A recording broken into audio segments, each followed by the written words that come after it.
aqui é Alvin Amaral e dando continuidade às nossas entrevistas, aos nossos bate-papos com pessoas ilustres da nossa querida e amada Betim, pessoas que ajudaram a construir a nossa cidade, a formar verdadeiros cidadãos. Hoje eu estou com a dona Graça Amaral, a nossa professora Graça Amaral, que já são 60 anos dedicados à formação de verdadeiros brasileiros. Dona Graça, como é que vai a senhora? Tudo bem, Alvin? Tudo bem, e você? Graças a Deus. A família, tudo bem? Graças a Deus. E a senhora, a família? Bem, tudo bem. Você bem colocou aí 60 anos de educação, né? Não são 60 dias, né? 60 dias. Alvin, é uma vida inteira dedicada à educação. E aqui em Betim foi uma cidade que me acolheu, assim, com muita... de braços abertos, né? Eu vim com meu cargo de inspetora, porque eu sou inspetora federal para as escolas da educação, e tive a grata satisfação, o prazer, a honra de ter participado da gestão do seu pai, no Nilton Amaral, no segundo mandato dele. Me convidou para estar na Secretaria de Educação, mas foi uma maravilha, viu, Alvin? Que bom! Uma escola de vida, porque ele, o seu pai, o Nilton Amaral, ele amava a educação. Então, investia muito na educação, apesar dos valores serem sempre menores, né, pequenos. Mas o que tinha era para a educação. Ele fazia questão que as escolas fossem bem equipadas, que os alunos tivessem tudo, que os professores fossem bem assalariados, bem tratados, bem treinados. E isso aí faz a gente ficar muito feliz, muito feliz. Dona Graça, me conta um pouquinho como que foi... a vinda da senhora e do esposo da senhora, o Edson Amaral, o engenheiro, o doutor Edson, que inclusive é primo do meu pai, né? Como que foi essa vinda?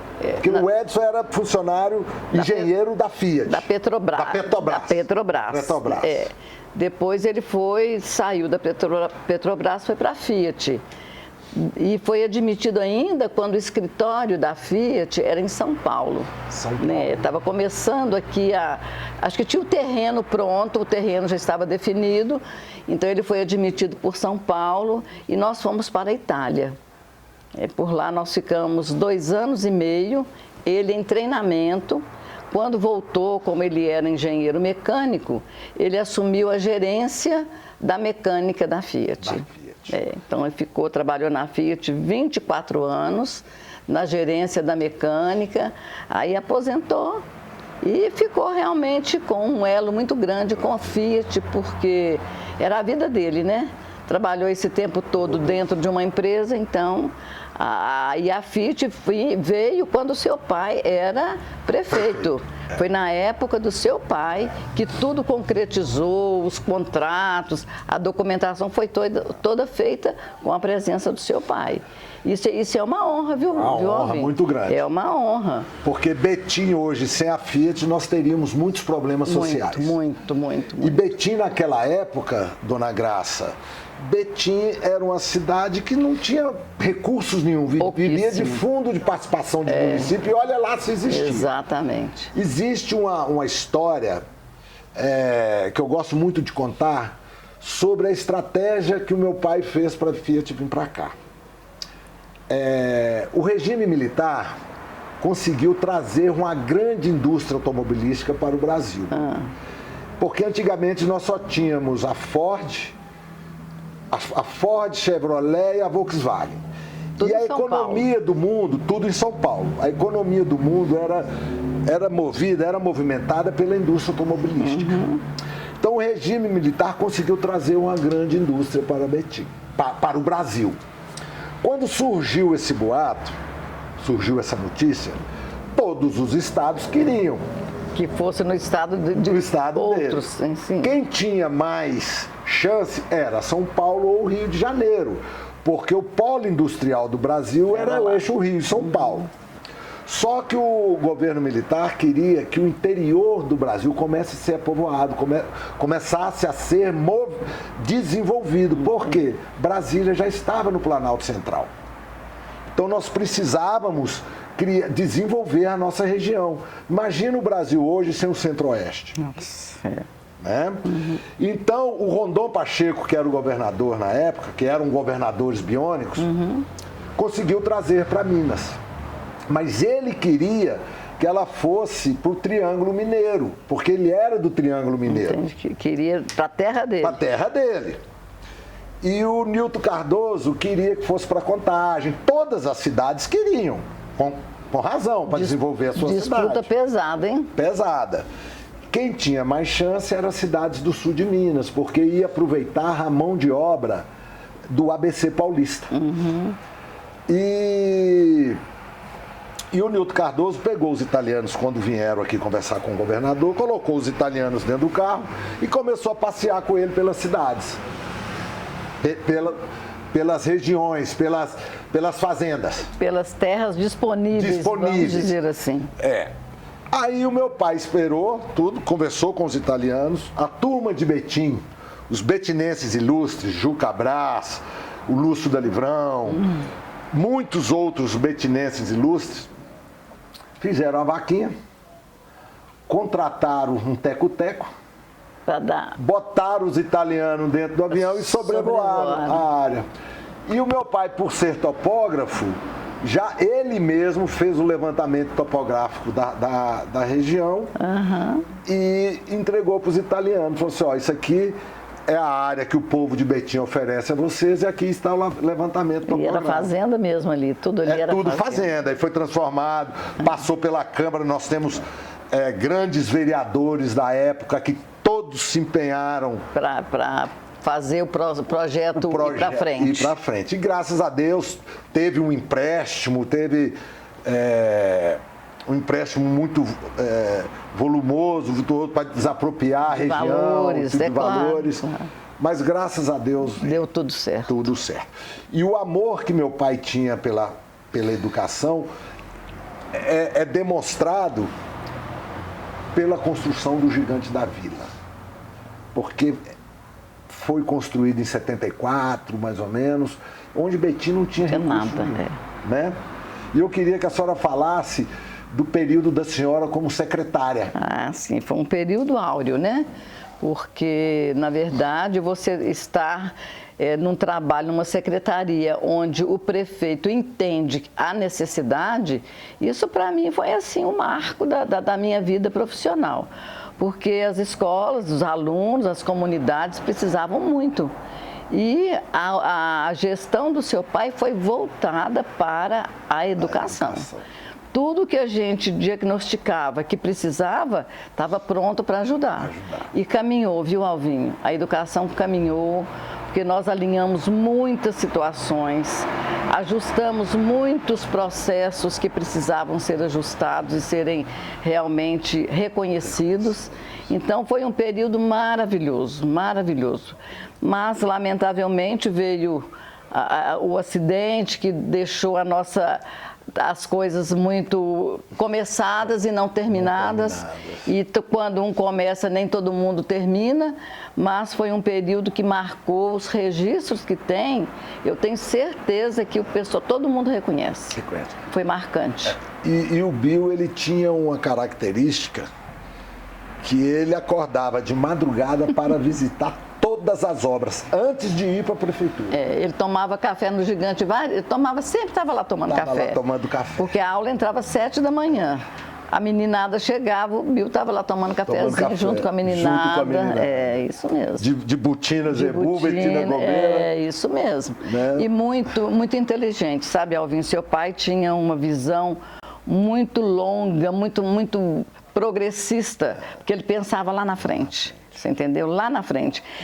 Você fala do Gigante, depois que eu vim para Betina, no período do seu pai, nós construímos 9 escolas estaduais. Que o Estado, em sintonia com o município, quer dizer, o município doou o terreno, o Estado construiu e as escolas hoje estão aí. todas elas. JK, a Teotônio Vilela, lá do Teresópolis. Foi uma grande escola até hoje. A Granja São João. Foram muitas escolas. Simão da Cunha. Todas essas foram construídas. Eu tive o prazer de conhecer o senador, foi candidato a senador, Simão da Cunha. Uhum. Né? Ele era amigo do meu pai, o próprio Tancredo Neves. Mas nós tivemos assim um avanço muito grande na educação, muito mesmo. Foram passos largos. O Tancredo Neves, ele por inúmeras vezes, ele chamava o meu pai, ele dizia assim: o Bio é a menina dos meus olhos em Minas. Ele tinha uma admiração pelo meu pai, um respeito pelo meu pai. E é interessante a gente comentar, porque antigamente eram as escolas públicas que eram escolas de excelência. Exatamente. Eu e meus irmãos, nós estudamos em escolas públicas. Mas quase não existia escola particular, não. As escolas particulares... Antigamente era chamada PP, pagou, passou. A senhora lembra disso? Eu sei. As escolas públicas aqui em Betim, uma delas que eu posso citar com muita autonomia é o Afonso Pena. Afonso Pena, Raul Saraiva, CETAP eram escolas de elite, de professores excelentes, de qualidade. Depois foi deteriorando, infelizmente. Chegamos a um ponto que às vezes fica muito complicado, muito complicado. Para a senhora ter uma ideia, eu e meus irmãos, nós estudamos no Afonso Pena. Dona Amélia. No Amélia Santana. E eu fui do Afonso Pena, fui para o Raul Saraiva, porque era mais perto lá de casa, para eu estudar para fazer o teste de admissão do Colégio Militar de Belo Horizonte. E o Colégio Militar de Belo Horizonte é uma escola pública federal. É um dos melhores ensinos do Brasil até hoje. Mas a gestão dela é pública. É pública. A gestão dela é pública. E eu fiz o teste de admissão, passei, nós só tínhamos 50 vagas, para o Brasil inteiro era 50 vagas, porque eu também fui interno. E o internato era mais difícil ainda. Entendi. Nós tínhamos alunos lá que são, até hoje, referência em todas as suas áreas de atuação. Alvin, a coisa quando é levada com seriedade, não tem dúvida que vai dar certo. Você entendeu? Então, a educação, eu posso falar assim com muita tranquilidade que a educação em Betim é uma educação de qualidade, mas já foi muito melhor. E nós temos muita gente boa, profissionais maravilhosos aqui. Olha, veja bem, o professor Rafael, diretor do Amélia Santana. Dona Amélia, diretora do Afonso Pena. Então, são pessoas de referência no município. Dona Leni. A Dona Neiva. Dona Neiva. Olha quanta gente que passou. A gente reunia para se falar de educação, era rico. De 2 horas programadas, a gente ficava o dia inteiro conversando, você entendeu? Então, eram pessoas que tinham interesse pelo bem-estar da educação. Tinha os nossos professores de educação física que... E cada um melhor que o outro. Professor Quita. Muito cuidadoso com todo mundo. Com certeza. A Zezé Brito, que era da educação. Professora Zezé Brito, da educação. Nossa, foram pessoas excepcionais. Que ajudaram a construir verdadeiros cidadãos. Exatamente. Betinenses que hoje já estão aí com as suas famílias. Entendeu? São pessoas que ajudaram a construir a nossa cidade. Agora, nós falamos de escola pública, mas nós tínhamos aqui o Comercial Betinense. Colégio Comercial. Que realmente ajudou muito, porque ele tinha o curso de contabilidade, o professor que geria lá junto com a Dona Zélia, lembra a Dona Zélia? Sim, lembro sim. Que era a secretária eterna do Comercial Betinense. Foi uma ótima escola também, lá naquele prédio maravilhoso que hoje é o museu. É o museu. Né? Então, realmente, são passagens que eu não esqueço, Alvinho. Eu estou escrevendo um livro, tudo isso está fazendo parte do meu acervo lá, né? Então, a gente vai... Professor Cleno, de Educação Física. Ele com a Jasmita. Jasmita, a esposa dele, né? Nós tínhamos grandes professores, temos ainda muitos professores, né? Muitos. Pessoas compromissadas com a nossa cidade. Nossa, eram... E Betim era uma cidade disputada por muitos professores de fora, que queriam estar aqui, porque aqui tinha realmente planejamento na educação. Eu me lembro de um caso, um fato que quando o Bill assumiu em 82, o desemprego era muito grande e Betim não tinha recurso, porque a Fiat ficou sem pagar imposto para o Estado durante 10 anos a partir do primeiro carro. Então, se o primeiro carro foi em 76, só ia começar a pagar imposto em 86. E meu pai morreu em 85. Ele, infelizmente, ele faleceu aos 52 anos de idade. Plena carreira. Plena no auge. O amor que ele tinha pela cidade era muito grande. E na garra, porque tinha uma força bruta de trabalho, Eu nunca, a senhora tem uma ideia, eu nunca vi o meu pai deitado dormindo. Acredito. Nunca. Eu sempre... Quando eu acordava, meu pai já estava acordado há muito tempo. Já estava saindo quase, né? O seu Miranda, aqui, o seu Miranda da CEMIG? Sei, sei. O seu Miranda hoje está com 99 anos de idade. Quando começou a pandemia, eu desci de bicicleta para fazer o meu treinamento, só que eu estava de máscara, óculos e capacete. O seu Miranda descendo para comprar pão. Isso tem uns 4 anos. Ou seja, ele estava com 94, 95 anos. Aí eu perguntei, seu Miranda, como é que vai o senhor? Somos vizinhos a vida inteira. Né, os filhos dele, os meus amigos. Aí ele falou, quem que é você, menino? Ele falou, seu Miranda, o Billzinho, pô, seu vizinho a vida inteira. Ele pegou e falou assim, também você todo fantasiado, como é que eu vou te reconhecer? Com certeza que não. Aí ele pegou e falou assim pra mim, ô Billzinho, sabe qual a última imagem que eu tenho do seu pai vivo? Eu falei, qual, seu Miranda? Ele falou assim, o seu pai prefeito, no segundo mandato, ajoelhado aqui na rua Camiloana e ensinando o trabalhador a assentar pedra, o calceteiro a assentar pedra. Essa era a atuação de Nilton Amaral Franco. E é mesmo. Entendeu? Sempre atendia as pessoas, estava com o gabinete aberto, frequentava os locais dessa cidade. E chegava na equipe de obra antes de todo mundo chegar. Antes de todo mundo chegar. É isso mesmo. A outra pessoa que era o braço direito dele, que era pau para toda obra, desculpa o palavreado, era o Juca Brás. Juca Brás. Marido da Maria Helena, que foi minha secretária. Isso. Maria Helena Brás. Maria Helena Brás. Vizinho a vida inteira ali do vovô Anastácio. E tem um caso que quando assumiu a prefeitura, porque a eleição foi em 82 e assumiu a prefeitura em 83. Citrolândia tinha uma área que era da prefeitura de Betim.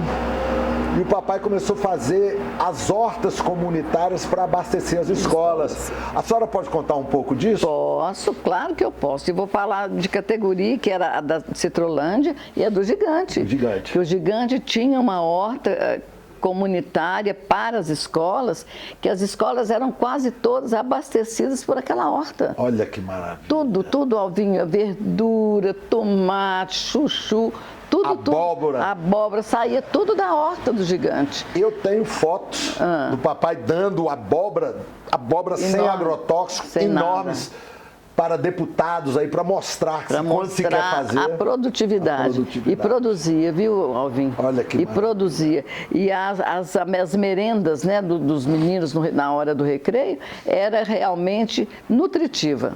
Nutritiva, com muito legume, muita verdura, muita coisa que os alunos que precisavam realmente daquela alimentação, que você sabe que tem aluno que depende da alimentação da escola, sempre estavam loucos pela merenda. E as funcionárias muito dedicadas também faziam coisas gostosíssimas nas escolas. Muito bom, Alvin, muito bom. Mas só que eu imagino assim, esse tempo tinha que voltar um pouco, né? Porque as coisas vão sendo, a tecnologia vai chegando, foi engolindo muita coisa, muito bom, mas tem muita coisa boa também, valores que nós perdemos. E a educação é essencial. Né? Essencial, é tudo, educação é tudo. Educação é tudo. Quem investe na educação tem assim, uma colheita farta, com certeza. A senhora sabe, eu sou advogado criminalista, e existem estudos que dizem o seguinte: países que se criam leis para determinar a conduta das pessoas está errada.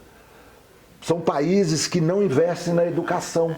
Exatamente. Porque não é a lei que determina a sua conduta. É a educação, é a ética, são os valores, são os princípios que você reduz. Exatamente. Os países mais desenvolvidos do mundo são países que têm pouquíssimas leis.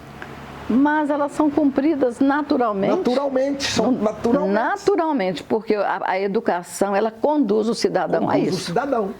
O cidadão que é educado, ele sabe onde ele deve entrar, onde deve sair, a que horas entrar, a que horas sair. E se não tem educação, fica tudo aleatório. E o aleatório não dá certo, porque sai tudo fora do lugar. A verdade é essa.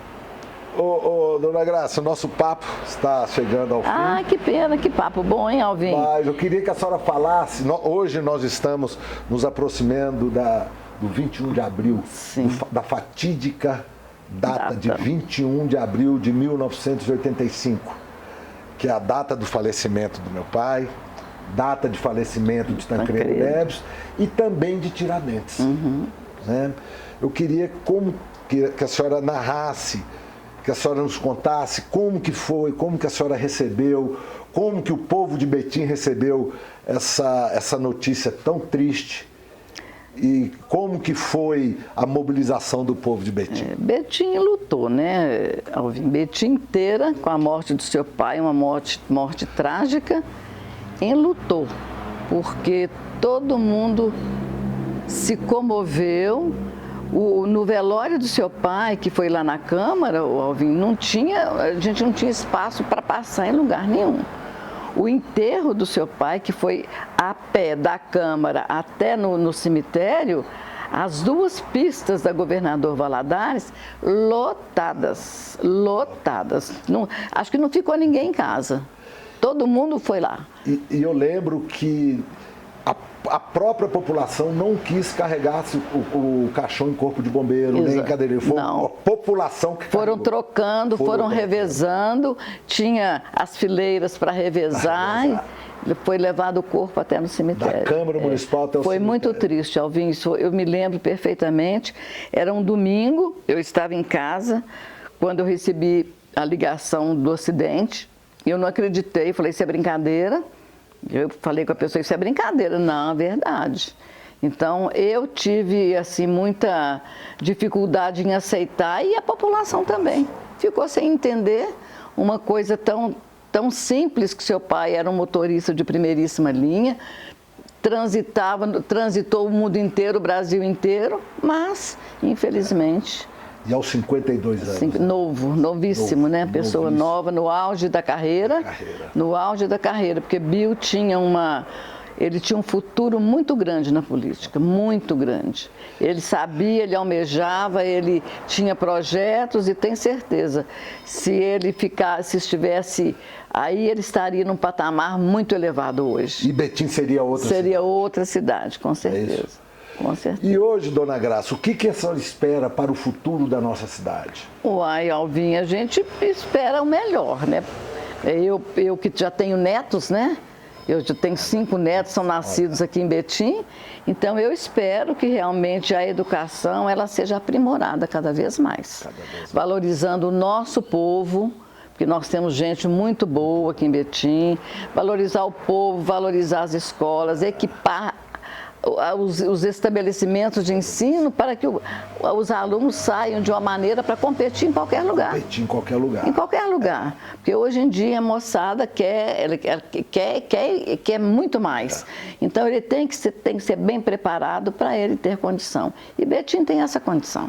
Betim tem todo esse projeto financeiro, esse projeto de recursos humanos, ele tem, e com certeza nossa meninada vai pelo mundo inteiro. E tem que, a educação tem que estar na frente. Na frente. De qualquer administrador. Exatamente, é na frente. Na frente, é linha de frente. Linha de frente. Atrás dela é que vem os complementos todos para complementar mesmo o que a fundamentação passa para essa moçada. E lembrando de professores foram antigas, nossas educadoras, a dona Léia Vigiano. Nossa, Léia. Dona Léia. Vizinha sua lá, a vida inteira. A Léia, família que é a minha família, né? A dona Léia é como se fosse minha segunda mãe. Léia, nós eram professores, foram professores que eu, como também vivia dentro de escola, a gente tinha tranquilidade de deixar os filhos. Tranquilidade. Essa preocupação que hoje a escola nos traz, porque hoje nós temos preocupação com uma série de coisas que não devem acontecer dentro de escola e acontecem. Naquela época não tinha nada disso, Alvin.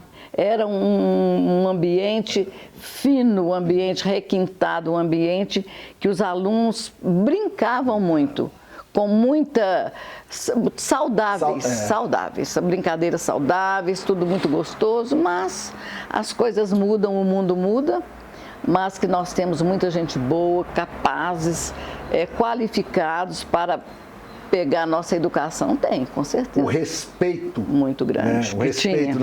Até hoje, as minhas professoras, quando eu encontro na rua, eu as chamo de sim senhora e não senhora. É, isso mesmo. Uma vez por ano, eu e meus amigos do Colégio Militar, nós nos reunimos no colégio para comemorar o aniversário de Belo Horizonte.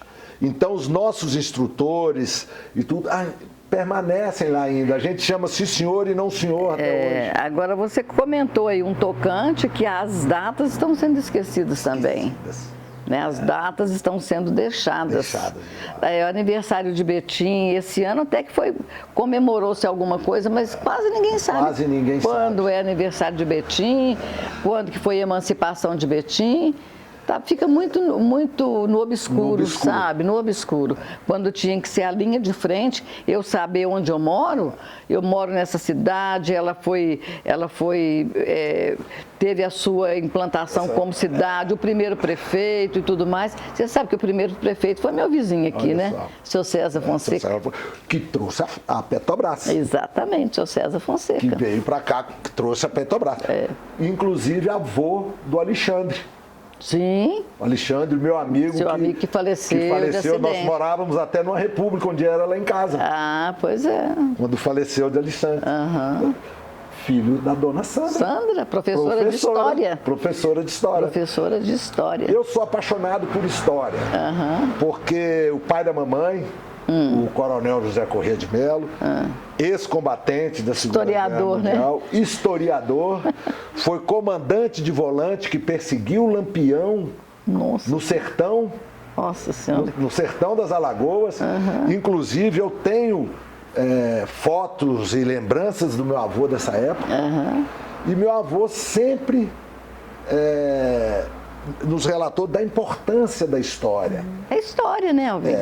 Porque a história, você entendendo o passado, você consegue projetar o futuro. Está tão jogada para baixo, se nós perguntarmos a 99% dos brasileiros, 99% dos brasileiros, quais foram os 5 primeiros presidentes da República? Não sabe. Ninguém sabe. Não sabe nem o anterior a esse, eles nem sabem, nem o anterior. Entendeu? E a história é tão importante, a educação é tão importante. Olha os ensinamentos dos filósofos gregos, os ensinamentos do Egito Antigo. Imagina se não tivesse deixado nada, se isso não tivesse sido a Roma Antiga. Pois é. O que é história? A fundamentação de alguma coisa. Sem história não tem como. Não tem nada. Não tem projeto nenhum que tenha realmente, que saia de uma célula para reproduzir. Para a senhora ter uma ideia, eu sou tão dedicado à educação, pela educação que eu recebi do meu pai, da minha mãe. Minha mãe dava aula para todos nós. Eu fui aluno interno de Colégio Militar de Belo Horizonte, entendeu? Me dediquei no meu curso de Direito, eu fiz alguns períodos de administração, mas não consegui me formar, porque eu tive que trabalhar, eu trabalhava os 2 horários e meu curso era na Federal, na parte da manhã. Não tinha como. Eu não tinha como. Aí depois de um tempo eu fiz o curso de Direito.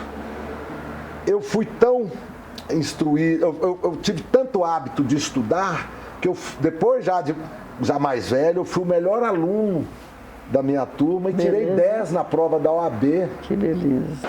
E o meu pai sempre falou que a educação é muito importante, a minha mãe sempre pautou nisso. E eu queria saber o que a senhora espera da gente, como eu vinha perguntando, e que se a senhora confia na minha atuação, na minha dedicação ao povo de Betim, na minha atuação, caso eu venha a ser eleito, porque, não sei se a senhora sabe, eu acho que eu estou falando agora para a senhora, eu sou pré-candidato a vereador da nossa cidade. Bom. E quero resgatar muito desses valores. Aí eu queria saber a opinião da senhora.